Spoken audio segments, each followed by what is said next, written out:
All right, so today we're diving into some pretty murky waters with this whole Iskall 85 controversy and the Vault Hunters mod pack debacle. Yeah, no shortage of drama there. It's been quite the saga. And we've got a whole, pile of sources to sort through. Timelines from the developers, that whole response video that Iskall put out, even, some spicy Reddit threads to sift through. Oh yeah, the Reddit threads are something else. Oh, they are. So where do we even begin with all this? Well, I guess for, listeners who might not be super familiar with the whole Minecraft scene, we should probably start with what is a mod pack? Right. So a mod pack is basically like a collection of different modifications, mods that change up how the game works. And Vault Hunters, that was like the mod pack, super popular. And Iskall, he was the big name behind it, the driving force. Yeah, he was kind of the face of Vault Hunters. So where did things start to go wrong? Well, it all kind of kicked off back in November 2024. You start seeing these rumors online about, Iskall's behavior, allegations of him acting inappropriately. And these weren't just like vague whispers either, right? Mm-hmm. I mean, looking at this copy of Team Timeline document that was put together by like 5 of the former Vault Hunters developers, they paint a pretty clear picture of what was going on. And it seems like it all started with Iskall going completely silent on Discord. Right. And Hellfire PvP, one of the developers, he seems to be the first one to notice Iskall's gone dark. Yeah, and it's in the timeline. It's like, where'd he go? And then another developer, P3RF1Y, gets contacted by someone who had been in touch with Iskall. And it sounds like, oh boy, there were already some serious problems brewing behind the scenes. Right, and it's like this initial silence from Iskall just kind of sets the stage for everything that unfolds afterwards. You can almost feel the tension building as the developers try to reach out, but he's just totally unresponsive. It's so strange, right? You have this like really popular Minecraft creator, the mastermind behind this massive mod pack, and poof, he just vanishes. And as the weeks go by, the whole situation just starts to snowball. By late November, those 5 developers, they decide they've got to do something. Right. They were clearly worried about the impact of Iskall's absence, and the rumors swirling around, what it would mean for the mod pack, especially since they had just pushed out this huge update. So they drafted this document, and it basically proposes transferring ownership of the mod pack, almost like, a temporary guardianship while things got sorted out. But it's important to remember they were really clear that this document was just a starting point for a discussion, not like an ultimatum or anything. And they even left the door open for Iskall to, come back to the project later on down the line. Yeah, it's interesting how proactive they were being, not just sitting around twiddling their thumbs waiting for Iskall to resurface. They were trying to, protect the mod pack and the community they had built around it. So fast forward to January 2025, and things get even more, well, messy. Remember how Iskall had been completely MIA on Discord? Oh, yeah. Well, another developer actually manages to take control of the official Vault Hunters server. Right. This is where Discord's inactivity policy comes into play. Basically, if a server owner is inactive for 30 days, someone else can step in and claim ownership. It's a way to keep servers running, even if the original owner disappears. But in this case, it created a whole new set of problems. Yeah, because it meant that some of the key developers, including Hellfire PvP, were actually kicked off the server. And get this, Iskall later claims he was hacked, as if someone just magically seized control of his server. But the timeline clearly shows that it was his own prolonged inactivity that triggered the whole takeover. It's like he's trying to rewrite history, trying to dodge the fact that his actions, or rather his inaction, had some serious consequences. It's wild. And then in late January, things take another crazy turn. Most of the Vault Hunters team, including moderators and really anyone who'd been critical of Iskall, gets banned from the official Discord server. And this all happens before Iskall releases his response video, which directly contradicts his whole claim that people left of their own accord. It really seems like he was trying to control the narrative to silence anyone who might challenge his version of events. Yeah, it's a classic power move. And to make matters worse, the developers also lose access to the mod pack's code, which really highlights just how much control Iskall had over the entire project. It felt like a very deliberate attempt to shut down any dissenting voices. The timing of those bans is definitely suspicious. Makes you wonder if he was trying to, clear the field, eliminate any opposition before he came out with his side of the story. And speaking of his side of the story, that response video he released, I Got Canceled, that's a whole other can of worms. He basically paints himself as the victim of this whole situation. Yeah, it's pretty wild. He claims that the allegations all stem from consensual conversations with adult women, that he's being targeted by cancel culture. He even goes so far as to accuse Hermitcraft, that popular Minecraft server he was a part of unfairly judging him and spreading rumors. It's like he's throwing everything at the wall and seeing what sticks. He even tries to discredit one of the alleged victims by saying they've made similar accusations against someone else in the past. And then, to top it all off, he drops this bombshell about contacting the police regarding defamation, claiming there's an ongoing investigation. It's like he's trying to intimidate anyone who dares to question him. It's a carefully constructed narrative, for sure. Shifting the blame away from himself, painting himself as the one who's been wronged. He even accuses those 5 developers of trying to extort him with that ownership transfer document. Which, from everything we've seen in the timeline, seems completely absurd. They were genuinely trying to find a solution, trying to keep the mod pack afloat while he was AWOL. Yeah. And let's not forget, he also claims that the developers were all fairly compensated for their work, which they directly contradict in their statements. It's starting to feel like a very deliberate attempt to control the narrative and discredit anyone who challenges his version of events. It's honestly really disappointing. The deeper we dig into this, the more it seems like Iskall's trying to avoid taking any responsibility for his actions. Maybe what he did wasn't illegal, but the evidence is pretty clear that he acted incredibly inappropriately. It's a classic example of someone using their platform and influence to deflect criticism and avoid being held accountable. Exactly. Instead of addressing the real issues, he throws around buzzwords like cancel culture and extortion, hoping to distract everyone from the actual problem. A tactic we've seen countless times, unfortunately. When people are confronted with uncomfortable truths, they'll do whatever it takes to protect their image and their position of power. And the truly disheartening part is that his actions have had a ripple effect throughout the entire community. Stress Monster, who is a close friend and collaborator of his, also ends up resigning from Hermitcraft. It's like the fallout from this whole mess just keeps spreading. Yeah, it's a domino effect. And it raises serious questions about the responsibilities of content creators, especially those with massive followings like Iskall. They have huge platforms, right? And their actions influence so many people, especially, younger fans, those who really look up to them. Yeah. And when you look at the community reaction, like in that Iskall 85 and Stress Monster resignation mega thread on the Hermitcraft subreddit, it's clear people are having a tough time processing this whole thing. Oh, absolutely. There's a lot of anger there, a lot of hurt, a lot of people feeling betrayed by someone they, genuinely admired, someone they trusted. Yeah, and it's that sense of broken trust that really seems to be the core of this whole controversy. It is, isn't it? Because when you're a fan of someone, you invest so much time and energy into their content, into their community. You almost feel like you know them personally, right? Like they're a friend. And then something like this happens, and it just shatters that whole illusion. It's like finding out someone you thought you knew has been living this, secret life. A double life. Exactly. And in this case, it goes beyond just feeling let down.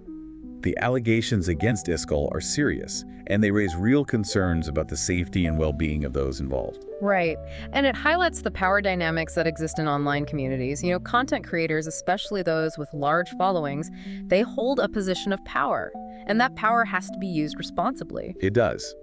But from what we've seen in the timeline and in Iskall's response, it seems like he was more concerned with protecting his own image and silencing any dissent rather than actually addressing the core issue. Absolutely. Instead of taking accountability, he's trying to flip the script and make himself out to be the victim. Yeah, it's honestly frustrating to see, especially for those who've been directly impacted by his actions. It is. It's a reminder that actions have consequences. And those consequences can be really far-reaching. Now, one thing that really struck me as we were going through all these sources, especially that developer timeline, was just how detailed and well-documented everything was. Oh, yeah. They were meticulous in their record-keeping, almost like they knew this thing was going to explode. It's like they were building a case file, right? Yeah. Complete with timestamps, screenshots, email exchanges. They really wanted to ensure there was a clear and accurate record of everything that went down. Yeah. And considering Iskall's attempts to, twist the narrative and discredit them, I think it was a smart move on their part. They were essentially just laying out the facts, leaving no room for any doubt or manipulation. It's a powerful example of how transparency and documentation can be used to fight back against misinformation, to protect yourself when your integrity is being questioned. It's a lesson we could all stand to learn from, especially in this digital age where information spreads like wildfire. Absolutely. Now, shifting gears a bit, let's talk about the community's response to all of this. The Reddit threads we've been looking at, they offer this fascinating mix of perspectives and emotions. It's like you're watching people grapple with the situation in real time, trying to wrap their heads around everything that's happened. You see it all, right? Anger, disbelief, empathy, concern for those who've been hurt. Some are fiercely defending Iskall, others are calling for him to be held accountable. And then there's this whole group that are just confused and heartbroken, trying to reconcile the Iskall they thought they knew with the person who's been revealed through all of this. It really underscores the complexity of online communities, and the challenges of navigating these kinds of situations. Because on one hand, you want to believe the best in people, especially creators you've been following for a long time. You do. But on the other hand, you can't just ignore the evidence, the voices of those who've been harmed. It's a tricky balance, for sure. And there are no easy answers. There aren't. But one thing that comes up repeatedly in all these discussions is this question of responsibility. Yes, it does. Not just Iskall's responsibility, but also the responsibility of the community as a whole. Right. Like, how do we hold people accountable without resorting to mob mentality or destructive cancel culture tactics? How do we create a space for open dialogue and critical thinking while also ensuring that victims feel heard and supported? It's a difficult conversation to have, but it's a necessary one. It is, because this situation is just one example of a larger issue that's playing out all across the internet. It is. The rise of influencer culture has created this whole new set of dynamics and power imbalances that we're still trying to figure out how to navigate. We are. And as fans, we have a role to play in shaping the future of these online communities. We do.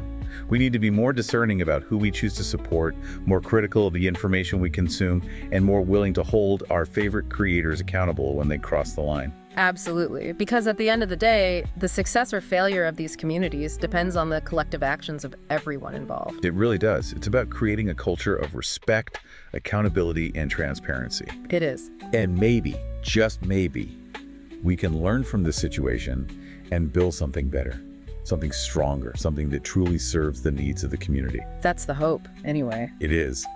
Now, there's one big question mark hanging over all of this. What happens to the Vault Hunters mod pack? Right. Iskall says he's going to continue development, but it's hard to imagine how that's even feasible at this point. He's lost the trust of his team, his reputation is in shambles, and the community is completely fractured. And he doesn't have access to the code anymore, so he'd basically be starting from scratch. Exactly.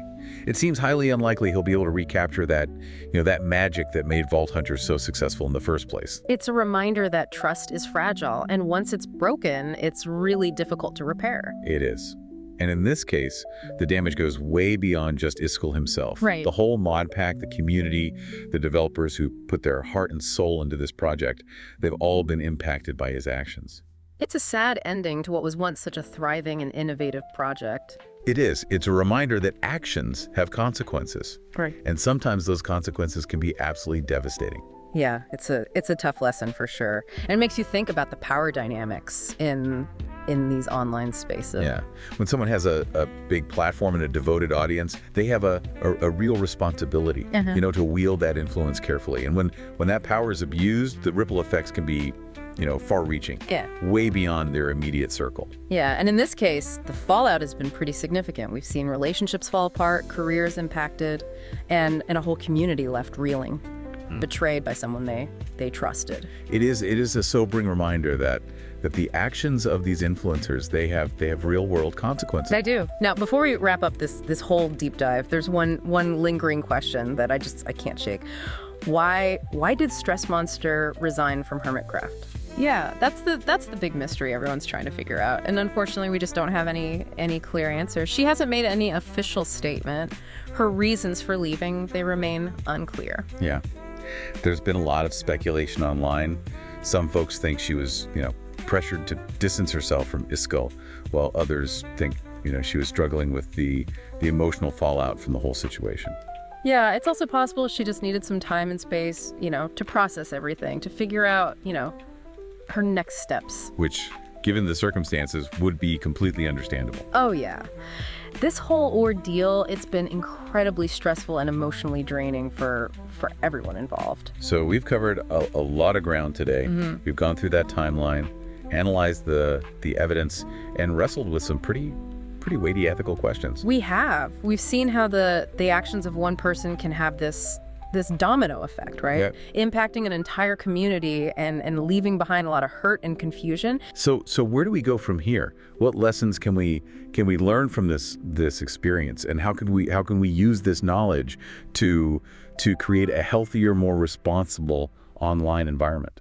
I think one of the key takeaways here is the importance of critical thinking. We can't just blindly accept everything we see and hear online, especially when it's coming from influencers we admire. We can't. Yeah. We need to be willing to question those narratives, to consider different perspectives, and to do our own research before forming an opinion. We do. And when we see something that seems, wrong or unfair, we need to speak up. We need to hold, our favorite creators accountable, let them know that their actions have consequences. Absolutely. But it's not just about calling people out or trying to cancel them. It's about creating a culture of dialogue where we can have, open and honest conversations about these tough issues. It is. It's about fostering empathy and understanding, even when we disagree. Yeah. And it's about recognizing that everyone makes mistakes, but real growth, it comes from taking responsibility for those mistakes and making amends. It does. It's a process. Not always easy, but essential if we want to, build online communities that are truly supportive, inclusive, and safe for everyone. Well said. Well, as we wrap up this deep dive, I'm left with a sense of hope, however fragile it may be. Hope that we can learn from the missteps of the past. Hope that we can build a better future for these online communities. And hope that we can all find the courage to speak up and stand up for what we believe in. That's what it's all about. Yeah. Well, thanks for joining us on this deep dive. We'll see you next time. Stay curious and keep exploring.